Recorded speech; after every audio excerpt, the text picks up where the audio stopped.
Hey, what's up, fantasy people? This is Tyler Ward and Jason, the lucky bastard Uthenwoldt, and this is part 2 of our Week 5 weekend wrap-up show where we're going over, 5 of the most fantasy relevant games from yesterday. So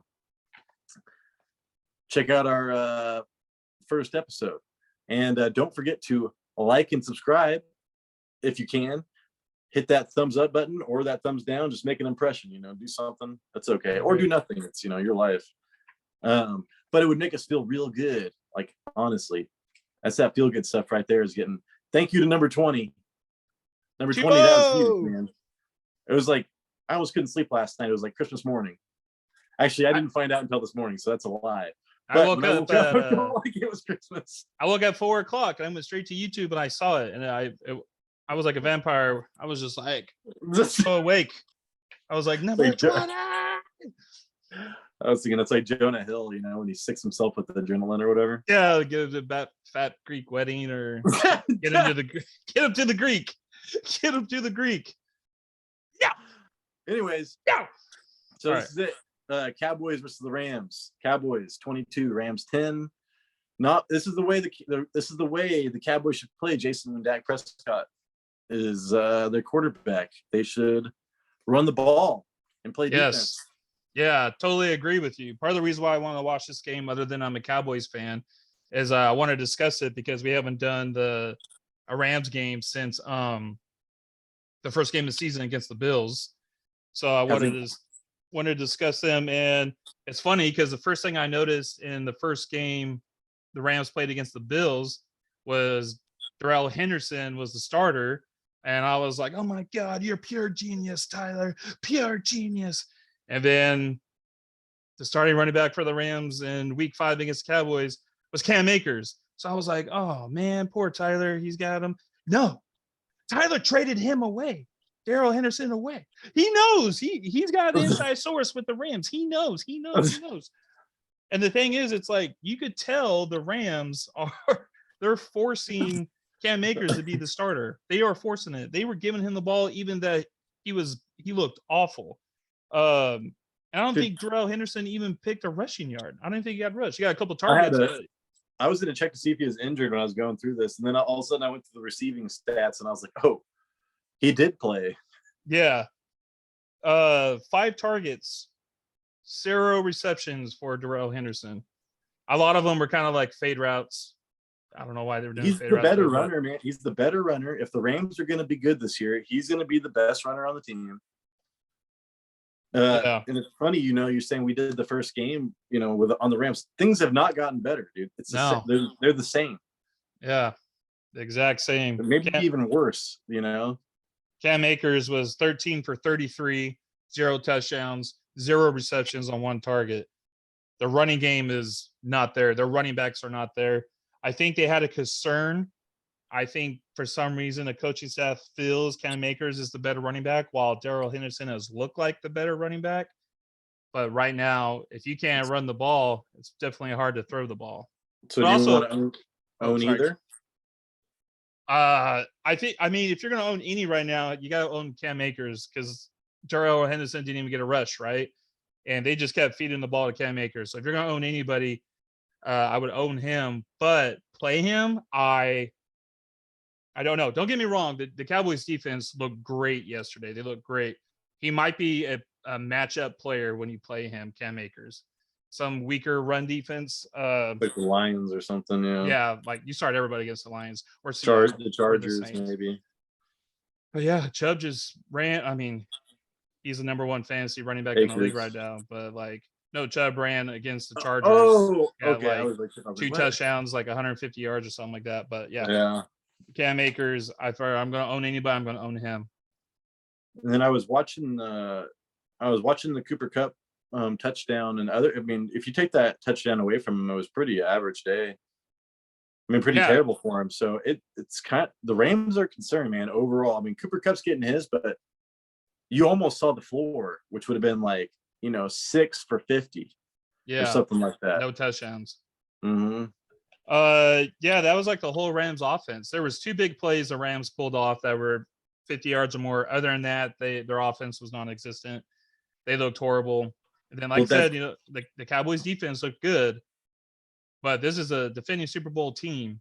They got Cooper Kupp, they got Matthew Stafford. They need to play better. They got to figure out ways, and they couldn't do it.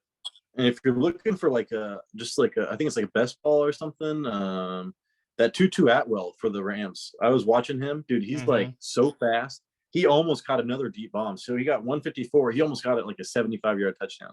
Yeah. So I know it's terrible, but Deshaun Jackson and somebody else was doing that last year for him. But yeah, dude. So and then that score net got a lot of targets, but I think Higbee and Kupp. Yeah, that's it, dude. You're just starting Higbee and Kupp. Higbee and Kupp both had 10 targets. And I would say don't start Stafford, but heck, man, I wish I started Stafford. Oh my God. Yeah. So I'm in quarterback hell right now. I would still hold Stafford. Whatever. So over to the Cowboys. Are you done? Are you ready for that? Yeah, I was gonna say Allen Robinson. I know a lot of people drafted him. He's on your bench. Oh yeah. You're 5 targets. I was watching it. Yeah, he had a red zone target, but if he doesn't catch a touchdown, it's a touchdown or bust. And right now it's bust all the time. Yep. Go back to my videos. I feel like that's gonna be like him all season.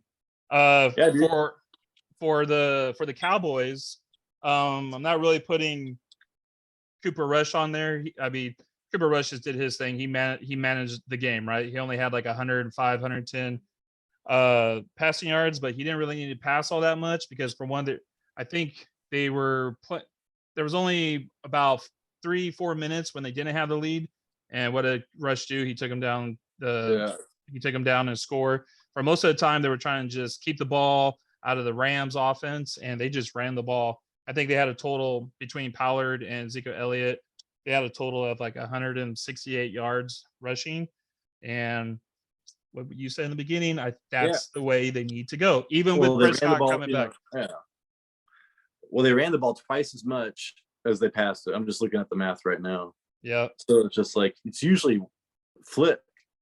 And so I'm just thinking going forward, hopefully, maybe going forward, you can expect this from the Cowboys when they get a lead. Dude, Elliott, he does not have that top end burst speed. He's got like good acceleration, but top end speed isn't there. And Pollard looked explosive, but they're going to eat into each other's. I think they're both going to be flex options going forward. Yeah. Yeah, which I know maybe low end running back too. I don't know, dude. Elliott's getting 22 rushes, maybe a low end running back too. But I'm down with the flex. I like that you put that because he's not getting the touchdowns. Dude, it's just it's crazy. But and then sorry, I wanted to just remind people that Stafford lost 2 fumbles and Rush fumbled twice as well, but he didn't lose them. Yeah. But I was a Stafford owner last year, and he fumbles a lot. So that's a third interception. That's like a reoccurring issue. Oh, it's third interception for who? For who? Are you talking about Stafford? A third fumble? He threw an interception. Oh, also, that's what I'm saying. Yeah, I see what you're saying. Yeah, like 3 turnovers. Yeah, and then you saw Dalton Schultz coming back from injury. Was he in the whole game? And you only got 1 target. He went in, got kind of hurt again, tried to play on it, couldn't, went out.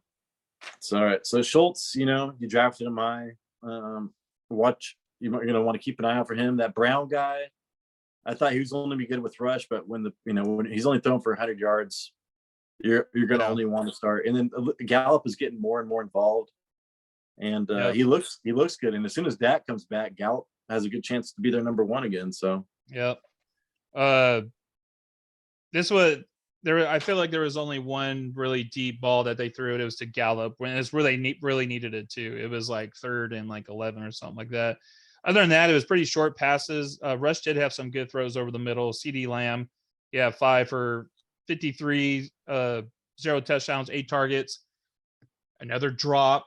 It was a huge drop in the game too. And there's just something about CeeDee Lamb. He can't catch the ball all that great, but with Michael Gallup coming in, that's going to help productivity with Dak Prescott. Not sure if he's coming back next week. I don't think he is. But yeah, but the Cowboys have to keep up with the Eagles, but they're playing well, so they can still make anyways, the Cowboys are in it this year.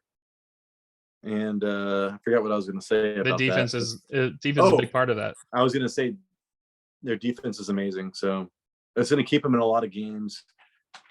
And they might suffer fantasy wise from their defense. All right, then tell me this: who would you start from the Cowboys next week? They play the Eagles. Oh, who would I? Would you start the defense? Would you start the wide receivers? Well, it's a divisional game. Even though these games tend, I would say like AFC North are like, low scoring. These are usually high scoring when I think of, NFC North, NFC, Yeah, whatever the hell these guys are. yeah. But yeah, let me see. Oh, it's right here in front of me. I say, where are all the Cowboys? I mean, I would start. You have to start CeeDee Lamb, even though they've got Slay on them. Mm-hmm. And then I'd start Pollard. I'd start Elliott, and that's it. I almost wouldn't even start CeeDee Lamb with Lay, especially with Rush playing. But yeah, but where you drafted him, dude? I mean, I know you probably got him in the second round. It's hard not to. He's getting targets, and they're gonna have to score. It's not like they're gonna hold the Rams or they're gonna hold the Eagles till 10 points. Right. They're gonna have to probably throw that ball more. We'll see. Maybe the rushing game could be pretty good. Leading into that, the Eagles played Arizona, and Arizona looked like their defense pretty much had the Eagles in check for most of the part. I think Jalen Hurts is the main Eagle, the main rushing. He's the main guy in the Eagles rushing game. What do you have? 15 rushes for 61 yards. Yeah. I mean, Miles Sanders had 15 rushes for 58 yards. But So, if you don't have a quarterback that's not running, their rushing game is not producing a lot. I mean, you got 18 points from rushing. I mean, you get I wish I could get 18 points from my quarterback 1 week in this year. What is that like? That'd be amazing. Yeah. Thanks, Trey Lance. Darn you. Heal fast. So anyways, I have this though, but so I think Jalen Hurts probably like the fantasy MVP right now, if not top 3. But so Hurts is on pace for 231 carries this season. The NFL record for QB is 176, set by Lamar in 2019. 47 of these rushes have been designed runs. So, I mean, that's still a lot. And then Lamar is second with design runs with 35, but he's going to like blow the doors off of this record for rushing attempts for a quarterback. So he's going to win people leagues this year. I mean, I wish I could trade everything I have for for Jalen Hurts. I'd probably have to trade I would literally probably have to trade Derrick Henry for Jalen Hurts, but I'm not going to do that. So yeah, I think there's I've got to hold out hope for Tua. I think there's also a stat out there that Jalen Hurts just like set the record for the most rushing TDs in the first 25 games played by a quarterback. He just broke Cam Newton's record. I was just going to say it must have been Cam Newton's record. So, and then Miles Sanders suffered from Jalen Hurts is a rock star. He's going to stay that way. Miles Sanders I thought he was going to have a great game, like just annihilate this game, like 150 yards and a touchdown or 2. But he only went 15 for 58 and 2 for 6 on 3 targets. And Kenny G, actually had more yards per carry. Yeah. Well, did you also see the Hurts's 2 touchdown rushes were 1 yard out? I was going to say, so like, if you're a Miles Sanders owner, you're probably happy with where you drafted him, but at the same time, dude, he could be so much better. Yeah. He could be amazing. And it's but this is what Jalen Hurts is going to do. So, and then Goddard is a monster. Goddard's the top 5 tight end. Oh yeah. I mean, who would you say is playing better that would beat him? So I would say Kelsey and Mark Andrews. I think Goddard could be the number 3. Well, I'd have to look at it. Because Waller hasn't been doing anything. I was going to say Pat Freiermuth because I thought that he was going to get hyper targeted with the new quarterback, but Pat Freiermuth got a concussion in the second quarter. Jeez. So, anyways, because Pat Freiermuth was number 3 behind Kelsey and Andrews in air yards so far this year. So that's why I was going to say him, but. I think Goddard was up there as well. So I think Goddard was already top 5. And now after this week, he's going to be top 3. So I think you're right, dude. Goddard, top 3 tight end, probably. Yeah. He's a beast when he catches the ball too. And then Devontae Smith is great, dude. I think you could continue to start him, but I do think that it's a sell. You can buy. You probably want to buy Antonio Brown, right? Or not Antonio Brown. AJ Brown. AJ Brown. AJ Brown. I have AJB right here. Because he's like, this is probably the worst he's going to be looking. I expect more targets to go to him after defenses start focusing on Devontae Smith again. Because it's a problem, man. They got Devontae Smith on one side and him on the other. So, but I expect it to even out more because he had 7 targets, but 3 for 32. I'm pretty sure that's his floor. So, yeah, I think it was just like a bad connection that game between Hurts and Brown. Yeah, I think that might happen. I think a lot of Devontae Smith's catches were just a little wide receiver screen. Just get him the ball and then have him make a move out of it. That was happening a lot last game. Well, I was thinking about their defenders, and I was like, well, Isaiah Simmons is like one of their best defenders, but I think he's either a safety or a linebacker. I bet that he would have been on Goddard, but maybe they had him on AJ Brown because he's big. Yeah. So I'd have to look at that. And then Kyler Murray. You drafted Kyler Murray before Hurts, or pretty close. Me? No, I didn't get Murray. No, I'm just saying, not you. Oh, in general. In general, yeah. Yeah. And Murray, he's been a disappointment still, dude. So 250 yards. He threw the ball 42 times. Still, only one touchdown, 1 interception, 42 rush. Yeah, I saw that. That didn't come till the end of the game when he was desperate to try to get the ball into field goal range. Everything's been garbage time for him. So, James Conner went out with another injury before he left. 9 rushes, 55 yards. He looked good from what I saw. And then and then I think Darrell whatever went out. Darrell Williams, he went out with an injury as well. And then they were running some dude I never heard of. Benjamin. Benjamin was doing well, but then they were running somebody else too. And I was, oh my God, dude. So everybody was getting injured. But Benjamin, there was a lot of preseason hype for him. So maybe he's got his well, he didn't look too good. I mean, he was 8 for 25, but his longest run was 11 yards. So that takes out most of that average. He got a touchdown though. That helped him out at least get the Eagles. The Eagles defensive line is no joke. So yep. I think that Benjamin is I'm gonna have to look at his health. I thought he was injured, but if he's not, he's going to be on the waiver wire pickup show tomorrow. I got a question to ask you. All about the Benjamins. Hollywood Brown, 8 receptions, 78 yards, 1 touchdown, 10 targets. Are you trading for him? Are you trying to give him away? So he's a top 5 wide receiver, and that's not going to happen. Stay that way with Hopkins back.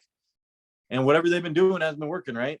So I'm assuming that they're going to be going back to Hopkins early and often, and that's going to, at Hollywood Brown's going to go to a flex or a low end wide receiver too once Hopkins comes back.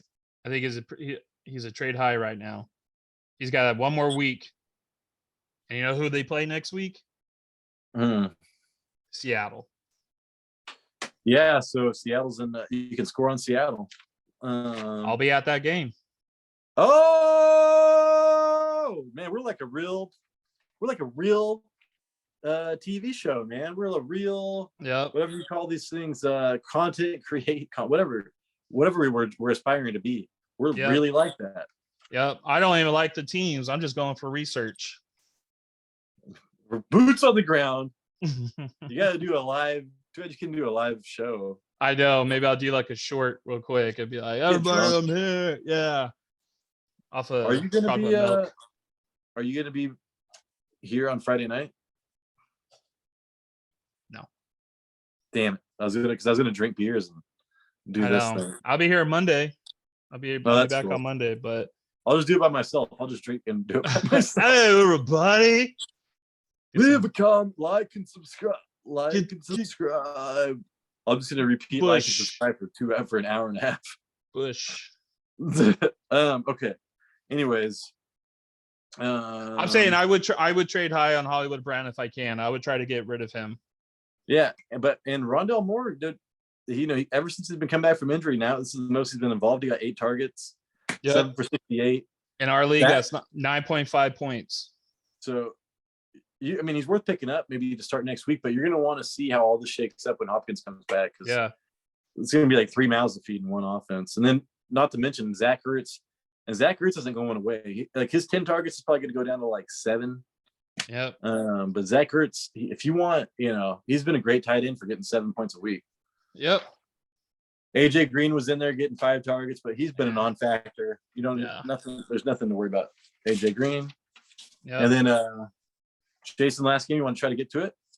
Yeah. Bengals at the Ravens. My thing I have here is that the Bengals had dumb play calls. Oh my God, their play call was so stupid. Like they're just trying to get fancy, get cute, and it hurt them in the end. But I do want to say the O-line is doing better. I think they're finally starting to figure out how to work that O-line. The first two games, Joe Burrow was sacked 13 times. The last 2 games, he was sacked a total of three. He was sacked 3 times in the last 2 games. Last night's game only sacked twice.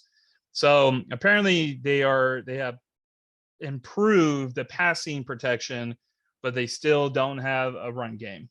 They still do not have a run game. And that's just want to pull. So last week, Joe Mixon was stuffed at the goal line like 4 times. He couldn't get in there. And this last week, he got down to the 1-inch line. He worked, it was about 6 yards out. He worked his way in. He got it. I was like, all right, they got to give him the ball. The next play, Joe Burrow, quarterback sneak, didn't get it. Very, very frustrating if you're a Joe Mixon fan. He can't even run through the tackles because there's no space. You see him, he goes straight into the line and he's like, nah, I got to bounce out, and has to bounce out the whole time and just tries to use his speed and get around defenders. They are not opening up lanes for him. Well, it was one of his better yards per carry average of the year, 5.6. Yeah, because he was actually bouncing outside, and you can see that's when he was going through the tackles, wasn't happening. When he got outside, he did pretty well. That was 14 rushes for 78 yards, and 14 rushes. That's normally like he's getting around like 18 to 20 carries a game. Even when the Bengals were trying to take the lead or had the lead or whatnot, they were not using him the way they should have. And then P Ryan looked good too. So I mean, I think P Ryan's a capable backup. Yeah, I think Mixon ever gets hurt, pick up P Ryan. Right now, he's pretty irrelevant. But you can pick him if you got like a somebody on your bench you don't care about. You can pick him up before Sunday and just see what happens as insurance, so you don't have to try to pay up on Tuesday or whatever. Yeah. If you picked up Kenneth Walker, man, on a Sunday morning, you'd be really happy right now. Jamar Chase, 12 I was gonna say, targets. that's the big takeaway from this game is Jamar Chase. Higgins also went out with an ankle injury. Yeah, that upset me so much. I was down by 2 points, and she had T. Higgins. I just wanted to get annihilated. I don't want to know that I lost by 2 points, right. Because I suffered injuries too, man. It was just right. I hate losing by that. I hate it. They did a lot of trying to get Jamar Chase involved. They did a lot of those wide receiver screen passes. Jet sweep. I think a lot of what I was seeing is like those small window passes that Joe Burrow was making last year to Jamar Chase. He's not hitting them this year, not yet at least. There was some, times where like it was just an unbelievable throw to Jamar Chase, touchdown, or he grabs it and runs for another 50 yards. He's not connecting. He's not hitting those small windows this year, and it's really affecting both their games. Well, because what I was thinking was, what was I thinking? Oh, so this was a game for him to break out. I mean, they needed him. Yeah. It was against the Ravens. The Ravens had, decimated secondary. So I was like, dude, for him, this is for a Chase owner, I think you should trade for Chase right now, because it's bad. I wouldn't don't give up equal value. I mean, don't give up second round value or first round value, but try to get your third or fourth round picks for him. Because this is it. I mean, if you're a Chase owner, I would imagine this is about as sad as you've been because Higgins wasn't even there, dude. And so, but it's not like anybody blew up for them, you know. Chase was the dude. And then I thought Hayden Hurst, dude, I've been talking about Hayden Hurst for a while now. And I mean, yeah, without T. Higgins, it seems like he did well, 7 targets with that touchdown. So it's 2 weeks in a row with the touchdown. He went up against his old team too. He's like, I want that ball and I want to score. Dude. I did not know that. So that was a revenge game for him. So, but yeah, so I think that's a big takeaway from the Bengals side is, you know, T. Higgins is going to come back and he's going to be good. But Jamar Chase is really time to worry. But say your team's sitting good and you want to try to gamble on Jamar Chase, right now is the time to get him. And then Jason, on the other side, anything stick out to you? Yeah, Lamar Jackson. Oh, this was actually the main thing here. Lamar Jackson had one of his most inaccurate nights throwing the ball. Dude, he missed some big plays, man. Yeah, but the thing was, like, he wasn't having his best night. They even had the lead for most of the game. Their running was doing well on average, right? Their running was doing well with J.K. Dobbins and stuff like that. But they did not continue to run the ball. They not like last week. I know, dude. They straight up like just forgot about it and like have Lamar kept throwing the ball even though he was having an off night. He did not do well. He even threw an interception. And it was just crazy. I'm sitting there, I'm just like, why are you giving up on the run so fast? Like J.K. Dobbins, every time I saw him, he was like rushing for like 8 yards or something like that. And you know, I'm an owner, so I'm like, this is great. But then he just they just forgot they forget about it. And they gave Kenyon Drake, you know, why give Dobbins 8 and then give Kenyon Drake 4? You know, like, oh man, like if you're gonna only pass out, if you're gonna rush the ball 12 times, well, more than that, but still, like, dude, I don't know. It seems like they were trying to give Dobbins some rest. I do know that he went in last week with the chest injury. Yeah. And I watched him get hit in the chest like pretty bad last week. So I don't know if that had something to do with spreading the ball out and giving Duvernay a little bit. Could have been. Could have been. It's just frustrating when you say he looked good from what I saw. He did. No, like I was like, all right, watching Dobbins, and like he doesn't go down, you know, like he does a good job of staying. He's got really good balance, kind of like a Ray Rice. So I thought Dobbins is encouraging, but you think that they would have ran the ball in like this divisional matchup like this? I don't know. But that my big takeaway, rushing included, was Duvernay, the rookie, that super fast rookie. He's a kick returner as well. He's been getting touchdowns for him. Yeah. I had him down too. Devin. Yeah, so he's in my waivers show. One of the top pickups. One of the things that I wanted to talk about him is like it's almost like you know, the other wide receiver Bateman. If Bateman's not playing, I would play Devin. I was gonna say, like, I think Devin, he's probably like a pretty awesome flex play. I mean, a low floor, but his ceiling, he could get you some crazy points, man. Yeah, he's so fast. Yeah, and watching him, he's not slight, he's not small. That fool is like jacked, dude. So he's like a tank out there. He does not look like a rookie. And then Andrews is gonna be the number 1 tight end probably, and him or Kelsey is gonna be just him and Kelsey. Yeah. So that's pretty much all I have out of it. That's probably, you know, it's probably Jackson's worst game, but you're going to expect this kind of stuff in these AFC North divisional games. Yeah. They're always low scoring field goal games, you know, or whatever. So yeah, we just get yeah, it's just frustrating that they give up like that. Maybe it is just a chess thing, so we'll have to see like next week if Dobbins you started Dobbins, right? Yeah. And you survived your dad this week, probably, right? I'm down by 7 points, and I have the Raiders kicker. And I was thinking I was going to get closer than just being 7 points down, but you know, they're going against the Chiefs. You don't necessarily know how the kicker is going to be in that. So there's a good chance I might not pull it off. Well, this is the year where I realize, you know, why quarterbacks you take them for granted, man. Like, but this year, I would like to see a study of like, you know, boom and bust quarterbacks, because this year, dude, every quarterback is busting. It's insane. So I mean, but not the people I'm going against. You know? Yeah. Hey, I'm going against Justin Herbert. He gets 28 points this week. Oh, that's awesome, dude. Yeah. So I'm like, it's bad. It's bad. But fantasy football is all you can do is give yourself the best chance to win, but you could still go down in flames. So it's all about luck. I need you to teach me to be more lucky. So that's all I have, Jason, for this stuff. Yeah, I talked to you about that. So I'm done. I'm good. I think we did a pretty good show. So everybody, if you like this, you can do that in real life. Click that little thumbs up button. If you don't like this, you can do that in real life too. Click the thumbs down button. And hey, if you don't like it, leave us a comment and let us know what you don't like about it. Why don't you like me? I want to know why.